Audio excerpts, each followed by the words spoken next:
Alright, so we're going to do a little body conditioning, which he has a little issue with handling. As you can, that licking that he's doing, you hear it. That's showing he's not really comfortable with what's happening. We want to get him a little bit more used to being handled, enjoying handling, which is going to take quite some conditioning. I want his mouth open, which doesn't necessarily mean relaxed. But it's much better than a tense dog with their mouth closed. I'm going to reward him for any glimmer of calmness while being handled. I don't like the freeze when he goes still while being held. I want him to not mind being handled too much. This is going to come in with the harness as well, because this is where the harness touches. But he's got to get used to being touched, so it's not such a oh my God, what's happening kind of thing, especially if it's sudden. If I were to tap on his tail like I'm doing right now, he's, that's uncomfortable for him because it's not happened before. He's not sure what's going to happen afterwards. So we want to get him used to a lot of handling. I love having his chin in my hand. That will be good whenever we were talking about hand targeting, that he can come up and be very used to this. Here you have his face in the palm of your hand, so you know where he is, where his sharp end is.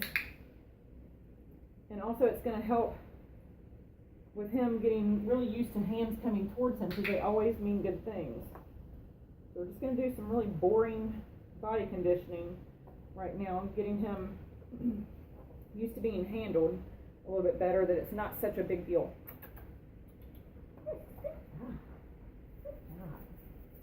Alright. This is something that you can practice as well. It goes a little bit beyond him lying next to you on the floor and you petting him. It's actually proactive. Feeling tension. If he has any tension back here, this is often where dogs hold it. Sometimes we'll see like a bit of a hump in the back because their posture is so off, because they're tense. This isn't necessarily just due to stress. It's also can be due to over-arousal, over-excitement, things like that. Massage is really great.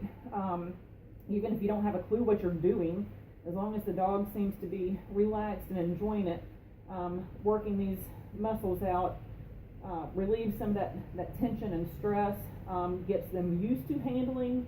They enjoy the handling. This is also a great way, just like you found out the other night, whenever we're handling our dogs, we find out parts that don't feel right, which is when we take them to the vet to see what's going on.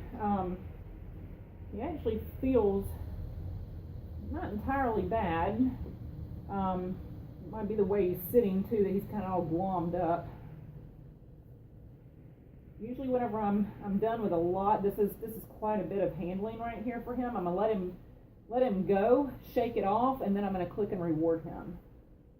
We're kind of releasing that stress. Most likely he's probably just going to shake. May not. We'll see. Good job. All done. All done.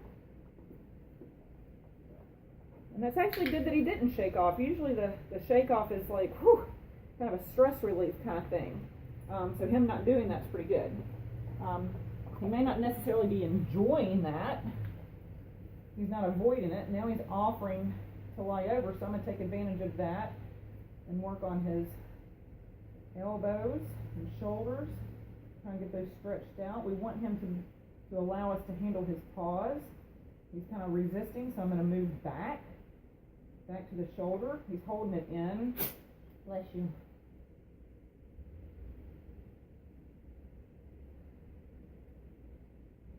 This is the baby steps towards grooming nails and making it not such a big deal for paws to be handled. He doesn't like his paws to be handled. So all I'm going to do is touch, click, and reward him for not pulling away. But I'm going to start up here where he's less likely. If I start right down here, he's just going to resist. The rear end is really important too. That was actually pretty nice. We want to make sure that if he's sleeping and we walk by and bump into his foot or step on his foot, that he doesn't whip around and nail your foot as hard as he possibly can. It's going to be no big deal. But he's felt it. He may be startled, but he's not going to nail somebody for it. Now he's on verge of getting a little excited here. His tail is kind of stiff a little bit. He's a little tense. He's kind of raring to go. That was really stressful for him out in the room because he wasn't having any success. My tone of voice changed. You can hear that in the video because I was getting frustrated, which is why I needed to step away for a minute. Good job. So now this is going to help him get a little bit more relaxed and kind of back to normal Junior. Well, as close to normal as Junior gets. And he enjoys the belly rub, so I'm just going to move that up to his shoulder too. And now, if you can see, hopefully you can, I'm able to move his arm much further out. And this is a slow process. By all means, we're not supposed to get him really happy and loose and willing to be handled all over in one day, especially in one session. Collar grabs are really important. Messing with the collars. While he's not having an issue with it, we click to, he got a big reward that time. We got a big one that time. So we want to make sure that he doesn't have any issue with his collar being handled. That was one thing that happened with the turtle. You had grabbed his collar.